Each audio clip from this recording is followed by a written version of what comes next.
Eu sou o Rafael, e o que eu vou contar aqui ainda me dá um aperto estranho no peito toda vez que lembro.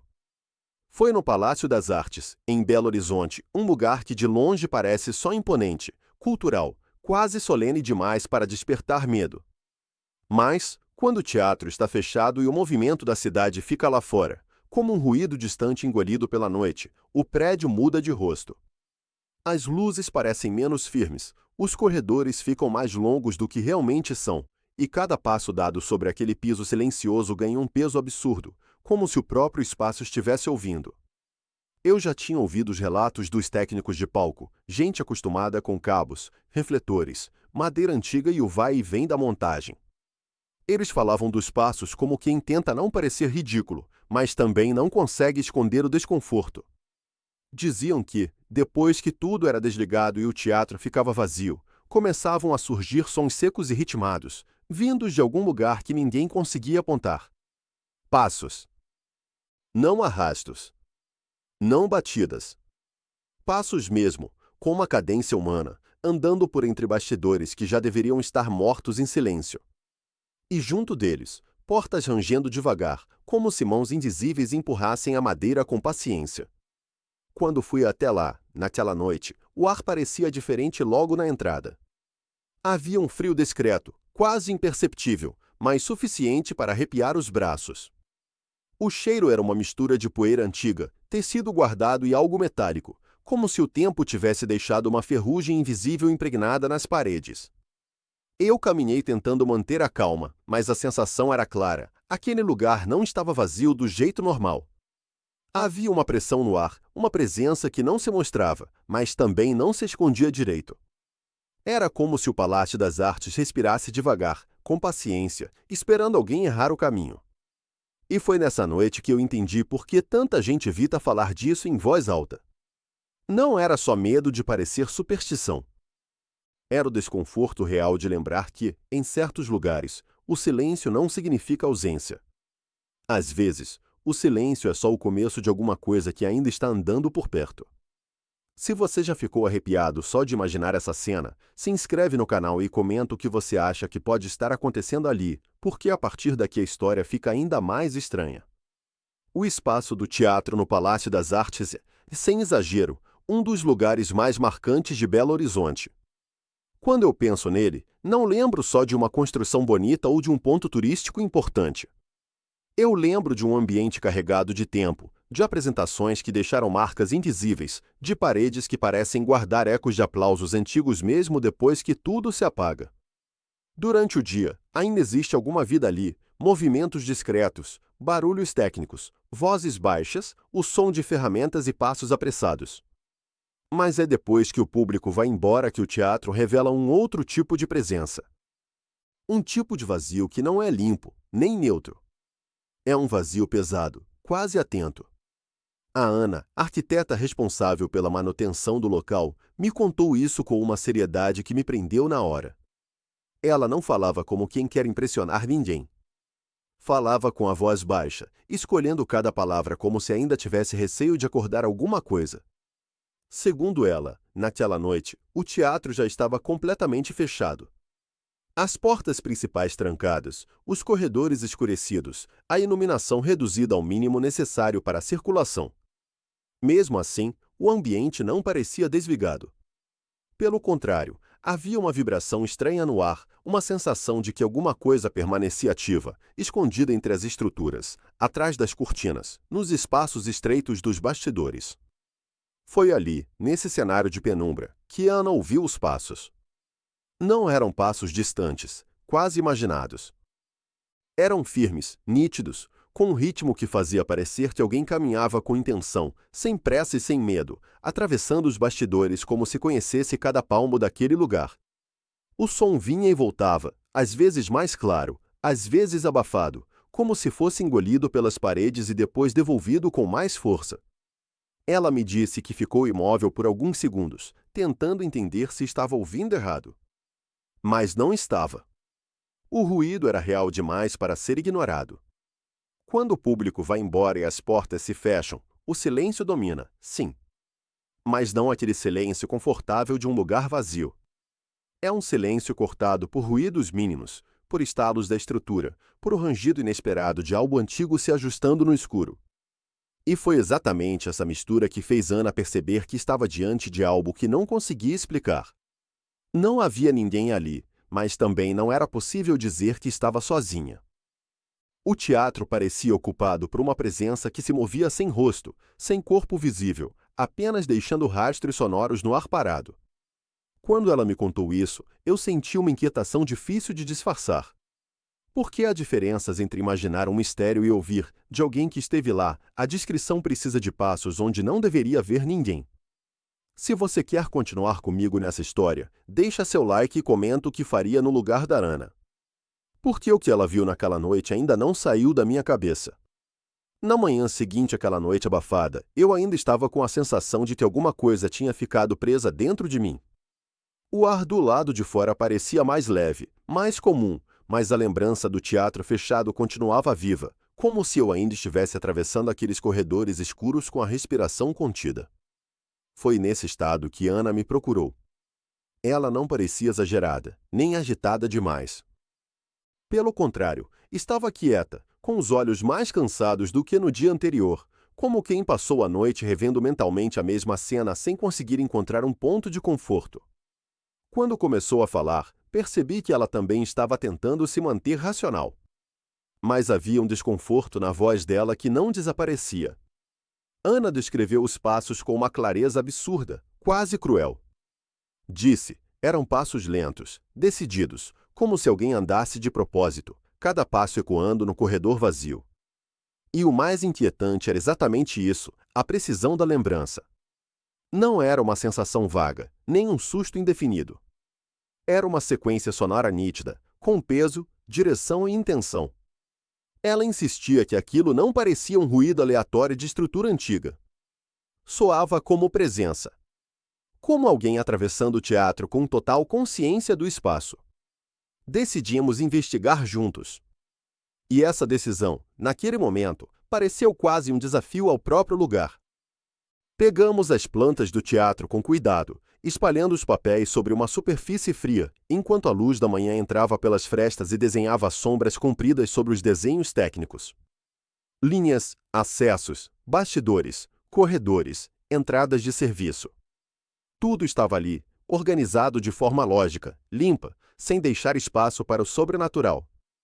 Também analisamos o histórico de obras e eventos, buscando qualquer explicação material, manutenção recente, alteração estrutural, alguma interferência sonora, qualquer coisa que justificasse o que foi ouvido.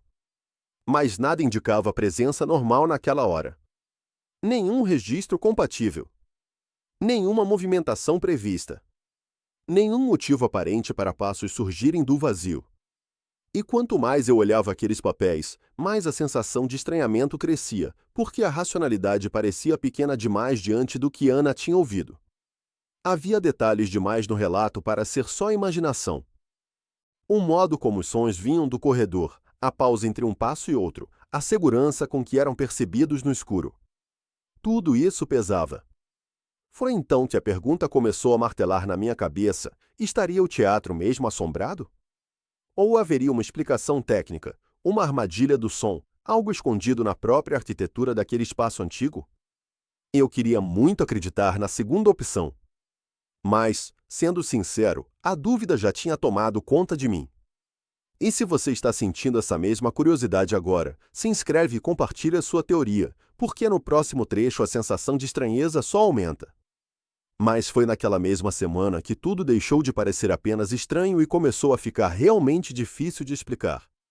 Durante uma manutenção à noite, Ana voltou ao teatro e eu fui com ela. Eu ainda tentava manter a postura de alguém que procura respostas, não de alguém que está prestes a se deixar dominar pelo medo. Mas, assim que entrei com ela naquele ambiente escuro e quase sem vida, senti que o teatro tinha mudado outra vez.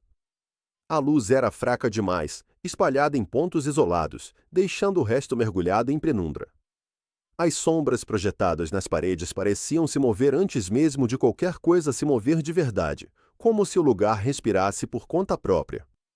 O ar estava pesado. Não era só o cheiro antigo de madeira, poeira e tecido guardado.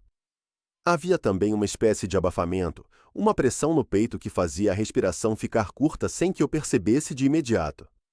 Cada som parecia amplificado demais, o menor toque no chão, o estalo de alguma estrutura, o atrito leve da roupa. E então, no meio dessa quietude tensa, os passos surgiram outra vez.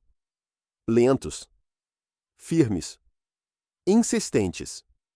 Vinham dos bastidores, exatamente daquele ponto que parecia sempre guardar o lado mais escuro do teatro. O eco vinha antes e depois do som, como se alguém estivesse andando num espaço muito maior do que aquele corredor estreito. Ana parou na hora. Eu também. Ficamos ouvindo, sem trocar uma palavra, porque qualquer movimento parecia capaz de piorar tudo. Os passos não vinham correndo. Não eram apressados. Eram cadenciados, quase deliberados, como se a presença que os produzia soubesse que estávamos ali e não tivesse pressa nenhuma em se revelar.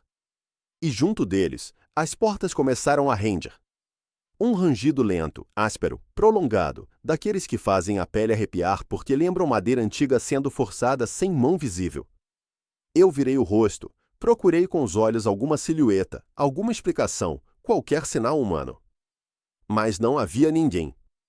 Só escuridão, estrutura, corredores vazios e a sensação de que o teatro estava nos observando de volta. Foi nesse instante que a atmosfera ficou sufocante de verdade. Eu senti como se o tempo tivesse desacelerado, como se cada segundo durasse mais do que devia. O som dos passos parecia crescer dentro da cabeça, não fora dela. O silêncio entre um ruído e outro era tão intenso que quase doía. A presença do mistério deixou de ser uma hipótese e passou a ser uma realidade concreta, palpável, impossível de ignorar. O Palácio das Artes já não parecia apenas um prédio antigo em Belo Horizonte. Parecia um lugar ocupado por algo que não se mostrava, mas que também não nos deixava esquecer que estava ali. Se você acredita em espíritos ou acha que tudo tem uma explicação racional, deixa seu comentário agora. Eu quero muito saber o que você pensaria se estivesse comigo e com Ana naquela noite. Depois daquela noite, eu e Ana não conseguimos simplesmente seguir como se nada tivesse acontecido. O que ouvimos ali dentro ficou preso na nossa cabeça com uma força incômoda, repetindo-se em silêncio, como se os próprios corredores do Palácio das Artes continuassem ecoando dentro de nós. Foi por isso que mergulhamos na história daquele teatro com uma atenção quase obsessiva. A cada nova informação, a atmosfera que eu já sentia no lugar parecia ganhar mais densidade, como se o passado não estivesse só registrado em documentos, mas impregnado nas paredes, na madeira escura, no peso das cortinas fechadas. Foi assim que descobrimos a história de um antigo cenógrafo. Um homem que dedicou anos da vida ao teatro, à construção das cenas, ao desenho dos ambientes, à criação de ilusões que só existem enquanto a luz está acesa. Ele era, ao que tudo indicava, apaixonado pela arte e pelo próprio espaço em que trabalhava. O palco não era só seu local de serviço. Era quase uma extensão da sua vida. Um lugar de rotina, entrega e silêncio concentrado, onde cada detalhe importava. E então veio o acidente trágico. Ele faleceu dentro do próprio teatro, cercado por tudo aquilo que conhecia tão bem. A informação, por si só, já era pesada. Mas o que realmente me perturbou foi pensar que ele não saiu dali como as outras memórias saem. Os relatos dos técnicos antigos falavam de uma presença que ainda se fazia sentir. Não era um susto isolado, nem uma história contada para impressionar novatos. Era uma sensação recorrente, ligada às cortinas, ao palco, aos ensaios que nunca mais viriam. Como se algo tivesse ficado preso ali, entre as estruturas, entre o fechar e abrir do pano, entre o som da madeira e o vazio do teatro depois do último aplauso. Eu imaginava aquele espaço escuro e comprido, com cheiro de poeira antiga, tecido guardado e madeira cansada, e tudo parecia contribuir para a mesma impressão. Havia memória demais naquele lugar para ser apenas um prédio. Foi então que a pergunta deixou de ser apenas curiosidade e virou desconforto real. Seriam os passos que Ana e os técnicos ouviram a presença dele? Um eco do homem que viveu e morreu ligado ao palco? Ou tudo não passava da imaginação humana alimentada por um lugar tão carregado de lembranças, onde cada rangido parece ter intenção e cada silêncio parece esconder alguém logo adiante? Eu não tive coragem de responder isso na hora. E talvez ainda não tenha. O que eu sei é que, desde que descobrimos essa história, o Palácio das Artes nunca mais me pareceu vazio de verdade. Se você está acompanhando tudo isso comigo, ativa as notificações, porque o final dessa história chega com uma sensação ainda mais estranha. No último encontro que tive com Ana, eu senti que a conversa já não era mais sobre um simples relato estranho. Era como se estivéssemos, os dois, tentando encaixar as peças de algo que sempre esteve ali, silencioso, esperando alguém prestar atenção. Nós nos encontramos com aquela sensação inquieta de quem já passou tempo demais pensando no mesmo lugar. O Palácio das Artes, em Belo Horizonte, tinha deixado de ser apenas um teatro na nossa memória. Agora ele era quase uma presença. Um espaço que eu conseguia visualizar mesmo de olhos fechados, corredores longos, paredes frias, bastidores escuros, o cheiro antigo de madeira, poeira e tecido pesado, tudo envolto por uma atmosfera que parecia suspensa entre o real e o inexplicável. Ana falava comigo com a mesma postura firme de sempre, mas eu percebia que alguma coisa nela tinha mudado.